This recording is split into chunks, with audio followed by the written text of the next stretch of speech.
A few years ago, I was driving down a lonely country back road. It was around 2 a.m. and there was no cell phone reception in the area. I slowed down as I was rounding the curve, and all of a sudden, I saw a car sitting in the middle of the road. There was no lights on, and the driver's side door was wide open. I stopped my car and turned on the high beams to see if everything was okay. Just then, I noticed two men coming out of the woods behind my car. They were crouching down and approaching the back doors on both sides. I slammed the gas as I took off.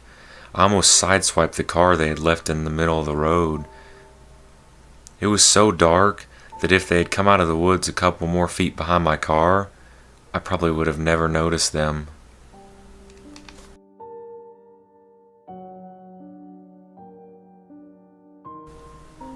One night, my friend was out driving his truck in the main countryside. It was a remote area where you could drive for hours without seeing civilization. There were just trees and more trees that stretched on for miles. He was driving along when he suddenly saw something in the road ahead. He stopped the car to take a look, but he couldn't quite make it out. Whatever it was moving. It was moving very, very slowly. He got curious, so he drove closer in his truck. It was a baby, lying in the middle of the road. He was stunned, thinking someone had just abandoned a baby in the middle of the road. He got out of his truck and walked over to it. When he went to pick it up, he realized that it wasn't a baby. It was a baby doll, and it was being dragged slowly across the road by a string. He ran back to his truck and drove out of there as fast as he could.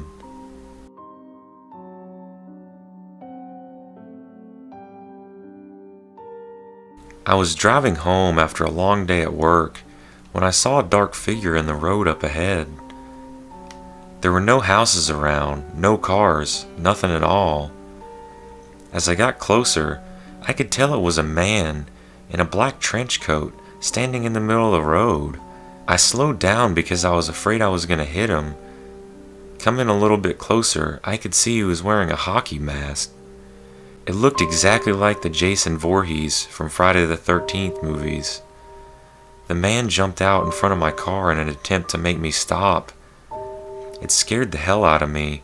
I managed to swerve and drove around him. I still don't know if he was out to harm me or if he was just messing with cars that went by. I'll never forget looking out my window and seeing that Jason mask staring back at me.